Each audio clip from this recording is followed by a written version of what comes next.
கலைஞர் கைது செய்யப்பட்ட போது அதை கண்டித்து மிகப்பெரிய பேரணி ஒன்று நடந்தபோது வன்முறையை தூண்டிவிட்டார்கள். அரசாங்கத்தினுடைய ஆதரவோடு கோர சம்பவம் நடந்து கொண்டிருக்கிற போதே கலைஞர் தன்னுடைய உயிரையும் பொருட்படுத்தாமல் அதே இடத்துக்கு சென்றார். கலைஞர் ஆச்சி ராயல் குலோப் ஜாமுன் பேக்ஸ் ஒன்று வாங்கினால் ஒன்று இலவசம். தேவை வருகிறதோ, ஒரு பரபரப்பான பதட்டம் வருகிறதோ, மக்களுக்கு தேவை வருகிறதோ, அப்போது எங்களுடைய உயிரையும் பணயம் வைத்து களத்திலே போய் நிற்பதுதான் திராவிட முன்னேற்ற கழகத்திலே வரலாறு என்பதற்காக சில இந்த உதாரணங்களை சொன்னேன். இப்படி களத்திலே நிற்க வேண்டிய தலைவர்கள் ஏன் கரூரில் களத்திலே நிற்கவில்லை?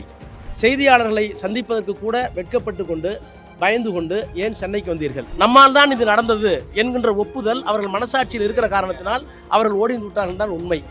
இங்கே அமைதியாக இருக்கிற தமிழ்நாட்டில், வளர்ச்சியை நோக்கி நகர்ந்து கொண்டிருக்கிற தமிழ்நாட்டில் ஒரு புரட்சி வர வேண்டும் என்று இந்தியாவினுடைய இறையாண்மைக்கு, ஒருமைப்பாட்டுக்கு எதிராக sovereignty and India, sovereignty and integrity and இந்தியான்னு சொல்கிறாங்களே கான்ஸ்டியூஷனில், அதற்கு எதிரான ஒரு கருத்தை பதிவிட்டு அதுக்கு விமர்சனம் வந்த உடனே எடுக்கிறார். நான் தமிழ்நாட்டு மக்களுக்கு நன்றி சொல்ல வேண்டும். எனவே எந்த விதமான அரசியல் புரிதலும் இல்லாமல் தான் தோன்றித்தனமாக, சிறுபிள்ளைத்தனமாக இப்படி நடந்து கொள்வது தமிழ்நாட்டு மக்களுக்கும் தமிழ்நாட்டு அரசியலுக்கும் நல்லதா என்பதை நான் தனிப்பட்ட முறையில் உங்களிடத்தில் கேட்க விரும்புகிறேன். Celebrate this Diwali with Indian Princess. Shop your favorite styles and get induction stove free. Visit your nearest store today. குறைந்த விலை, நிறைந்த தரம், தங்கள் தேவைகள் அனைத்தும் ஒரே இடத்தில். ஜெயச்சந்திரன். கரூரில் திரு விஜய் அவர்கள் கலந்து கொண்ட அந்த பிரச்சார நிகழ்ச்சியில் விலை மதிக்க முடியாத 41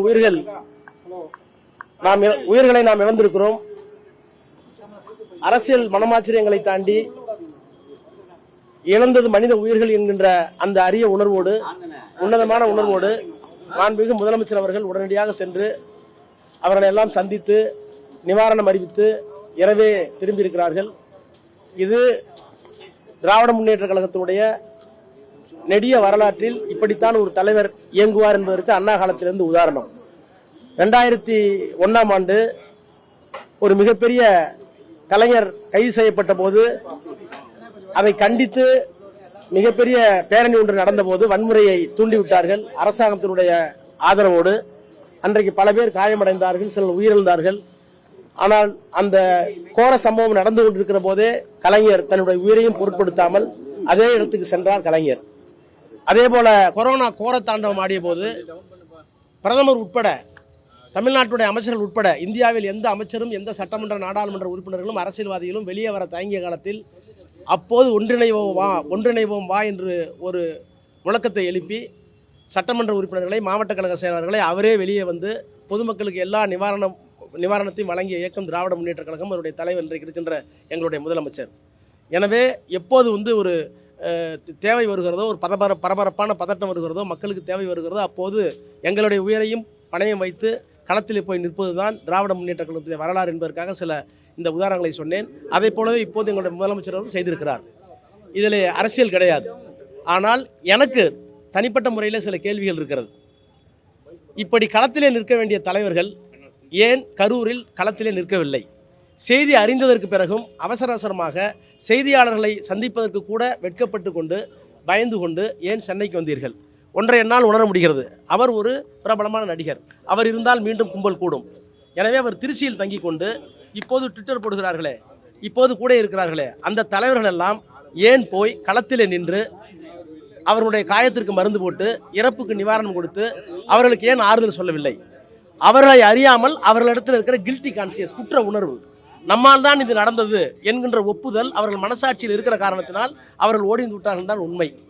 அதையெல்லாம் விட மிகப்பெரிய கொடுமை, அதில் முக்கியமான இடத்தில் அந்த இயக்கத்திற்கு பணம் கொடுக்கிற ஒரு முக்கியமான இடத்தில் இருக்கிற ஆதவ் அர்ஜுனா என்கின்ற நபர் ஒரு ட்விட்டர் போடுகிறார். அந்த ட்விட்டரில் நேபாளத்தில் நடந்தது போல் இங்கே ஒரு புரட்சி நடக்கணுங்கிறார். அகில இந்தியாவுடைய வளர்ச்சியே வெறும் 8.5%. ஆனால் இங்கே 12% நெருங்கிட்டு இருக்கு. இங்கே அமைதியாக இருக்கிற தமிழ்நாட்டில், வளர்ச்சியை நோக்கி நகர்ந்து கொண்டிருக்கிற தமிழ்நாட்டில் ஒரு புரட்சி வர வேண்டும் என்று இந்தியாவினுடைய இறையாண்மைக்கு, ஒருமைப்பாட்டுக்கு எதிராக sovereignty and India, sovereignty and integrity and இந்தியான்னு சொல்கிறாங்களே கான்ஸ்டியூஷனில், அதற்கு எதிரான ஒரு கருத்தை பதிவிட்டு அதுக்கு விமர்சனம் வந்த உடனே எடுக்கிறார். நான் தமிழ்நாட்டு மக்களுக்கு நன்றி சொல்ல வேண்டும். அந்த பதிவை எடுக்கிற அளவிற்கு தமிழ்நாட்டுடைய மக்கள் உணர்வோடு இருக்கிறார்கள் என்ற உணர்வு அவர்களுக்கு தெரிந்த பிறகுதான் எடுத்திருக்கிறார்கள். ஆனால் என்னுடைய கேள்வி, போட்ட அவரோ அல்லது அவரை கண்டித்தோ அந்த கட்சியினுடைய தலைவர் இதுவரை அவரை கண்டித்திருக்கிறாரா அல்லது செய்தது தவறு என்று ஒரு அறிக்கை கொடுத்திருக்கிறாரா? எனவே எந்த விதமான அரசியல் புரிதலும் இல்லாமல் தான் தோன்றித்தனமாக சிறுபிள்ளைத்தனமாக இப்படி நடந்து கொள்வது தமிழ்நாட்டு மக்களுக்கும் தமிழ்நாட்டு அரசியலுக்கும் நல்லதா என்பதை நான் தனிப்பட்ட முறையில் உங்களிடத்தில் கேட்க விரும்புகிறேன். முதலமைச்சர் அரசியல் மனமாச்சரியங்களுக்கு அப்பாற்பட்டு இந்த நடந்த சம்பவத்தை மிக நாகரிகமாகவும் பண்புள்ள அரசியல் தலைவராகவும் முதிர்ச்சியடைந்த அரசியல் தலைவராகவும் அணியிருக்கிறார். அரசாங்கத்தின் சார்பில் அணியிருக்கிறார், திராவிட முன்னேற்ற கழகத்தின் சார்பில் அணியிருக்கிறார். எங்களுடைய அமைச்சர்கள், எங்களுடைய மாவட்ட கழக செயலாளர்கள், சட்டமன்ற நாடாளுமன்ற உறுப்பினர்கள் இன்னமும் களத்தில் இருக்கிறார்கள். இதை விட ஒரு இயக்கமோ ஒரு தலைவனோ இப்படிப்பட்ட ஒரு நிகழ்விலே எதிர்கொள்ள இயலாத அளவுக்கு ஒரு தனிப்பெரும் தலைவராக இருக்கிறார். ஆனால் எனக்கு ஏற்பட்ட அந்த 2 கேள்விகள், ஏன் இங்கே வந்து ஒளிந்து கொண்டிருக்கிறீர்கள்? ஏன் மக்களிடம் இதுவரை நீங்கள் செல்லவில்லை? நீங்கள் செல்ல வேண்டாம், நீங்கள் நடிகர். ஆனால் உங்கள் சார்பில் இருந்த தலகர்த்தர்கள், அந்த மாவட்டத்து தலகர்த்தர்கள், பக்கத்து மாவட்ட தலகர்த்தர்கள், மாநில பொறுப்பாளர்கள் இதுவரை ஏன் செல்ல தயங்குகிறீர்கள்? அது நீங்கள் உங்களுடைய குற்ற உணர்ச்சியை காட்டுகிறது என்றுதானே பொருள். இன்னொன்று, இப்படிப்பட்ட பதிவுகளை எல்லாம் போடுகிற ஒருவரை கண்டிக்காமல், கட்சியை விட்டு நிற்காமல் இன்னமும் உங்களோடு வைத்துக் கொண்டிருக்கிறீர்களே, இது இந்திய அரசியலுக்கு, தமிழ்நாட்டு அரசியலுக்கு நல்லதா என்பதை கேட்க விரும்புகிறேன். அவ்வளவுதான். அனைவருக்கும் வணக்கம். என் லைஃப்பில் இந்த மாதிரி ஒரு பெயின்ஃபுல்லான ஒரு சுச்சுவேஷனை நான் ஃபேஸ் பண்ணதே கிடையாது. மனசு முழுக்க வலி மட்டும்தான். இந்த சுற்றுப்பயணத்தில் என்னென்ன மக்கள் பார்க்க வராங்க, அதுக்கு ஒரே ஒரு காரணம் தான், அவங்க என் மேலே வச்சிருக்கிற அன்பும் பாசம். அந்த அன்புக்கும் பாசத்துக்கும் நான் எப்பவும் கடமைப்பட்டிருக்கிறேன்.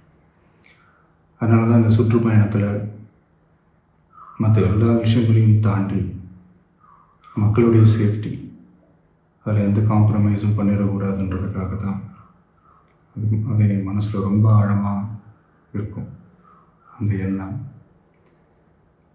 அதனால தான் இந்த அரசியல் காரணங்கள் எல்லாத்தையும் தவிர்த்துட்டு ஒதுக்கி வச்சுட்டு மக்களுடைய சேஃப்டி மட்டும் மைண்டில் வச்சுக்கிட்டு அதுக்கான இடங்களை சூஸ் பண்ணுறது, அதுக்கான இடங்களை பார்த்து பெர்மிஷன் கேட்குறது, போலீஸ் டிபார்ட்மெண்ட்டில் அதை ரிக்வெஸ்ட் பண்ணி கேட்போம். ஆனால் நடக்கக்கூடாதது நடந்துருச்சு. ஆனால் மனுஷன் தானே, அந்த நேரத்தில் அத்தனை பேர் பாதிக்கப்பட்டு இருக்கும்போது எப்படி அந்த ஊரை விட்டுட்டு என்னால் கிளம்பி வர முடியும்? நான் திரும்ப அங்கே போகணும்னு இருந்துச்சுன்னா அதை ஒரு காரணம் காட்டி அங்கே வேறு சில பதட்டமான சுச்சுவேஷன்ஸ், வேறு சில சம்பாவிதங்கள், அந்த மாதிரி எதுவும் நடந்துடக்கூடாதுன்றதுக்காக தான் நாங்கள் அவாய்ட் பண்ணோம். இந்த நேரத்தில் சொந்தங்களை இழந்து தவிக்கிற இத்தனை குடும்பங்களுக்கும் என்னுடைய ஆழ்ந்த இரங்கலை தெரிவிச்சுக்கிறேன். எனக்கு தெரியும், என்ன சொன்னாலும் இது ஈடேயாகாதுன்னு எனக்கு தெரியும். ஹாஸ்பிட்டலில் ட்ரீட் பண்ணிகிட்ருக்கிற எல்லாருமே சீக்கிரமாக க்யூர் ஆகி வரணுன்றதை இந்த நேரத்தில் நான் வேண்டிக்கிறேன். கூடிய சீக்கிரமே உங்கள் எல்லாரையும் நான் சந்திக்கிறேன். இந்த நேரத்தில் எங்களுடைய வலிகளை, எங்களுடைய நிலைமையை புரிஞ்சுக்கிட்டு எங்களுக்காக பேசின அரசியல் கட்சிகளை சார்ந்த நண்பர்கள், தலைவர்கள் அனைவருக்கும் என்னுடைய நன்றியை தெரிவிச்சுக்கிறேன். கிட்டத்தட்ட ஒரு 5 மாவட்டத்துக்கு பிரச்சாரத்துக்கு போனோம். இந்த மாதிரி எதுவுமே நடக்கல. ஆனால் கரூரில் மட்டும் ஏன் இப்படி நடக்குது, எப்படி நடக்குது? மக்களுக்கு எல்லா உண்மையும் தெரியும். மக்கள் எல்லாத்தையும் பார்த்துக்கிட்டு இருக்கிறாங்க. கரூரை சேர்ந்த அந்த மக்கள் அந்த உண்மையெல்லாம் வெளியில் சொல்லும்போது எனக்கு கடவுளே நேரில் வந்து இறங்கி அந்த உண்மைகள்லாம் சொல்கிற மாதிரி எனக்கு தோணுச்சு. சீக்கிரமே எல்லா உண்மைகளும் வெளியில் வரும்.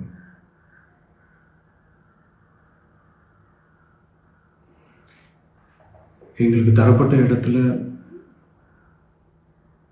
நாங்கள் போய் அந்த ஸ்பாட்டில் நின்று நாங்கள் பேசிட்டு வந்தோம். அதை தாண்டி எந்த தவறும் எங்கள் சைடில் நாங்கள் எதுவும் செய்யலை.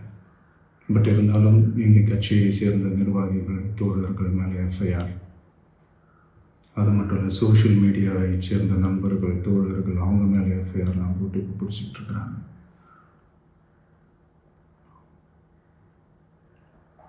சிஎம் சார், உங்களுக்கு ஏதாவது இந்த பழி வாங்கணும் அப்படின்ற எண்ணம் ஏதாவது இருந்துச்சுன்னா என்ன வேணாலும் பண்ணுங்க. அவங்க மேலே கை வைக்காதீங்க. நான் ஒன்று வீட்டில் இருப்பேன், இல்லை நான் ஆஃபீஸில் இருப்பேன். என்ன வேணாலும் செய்யுங்க. நண்பர்களே, தோழர்களே, நம்மளுடைய அரசியல் பயணம் இன்னும் ஸ்ட்ராங்காக, இன்னும் தைரியத்தோடு கண்டினியூ ஆகும். தேங்க்யூ. ஆச்சி ராயல் குலோப் ஜாமுன் பேக்ஸ், ஒன்று வாங்கினால் ஒன்று இலவசம். Celebrate this Diwali with Indian Princess. Shop your favorite styles and get induction stove free. Visit your nearest store today. குறைந்த விலை, நிறைந்த தரம், தங்கள் தேவைகள் அனைத்தும் ஒரே இடத்தில். ஜெயச்சந்திரன்.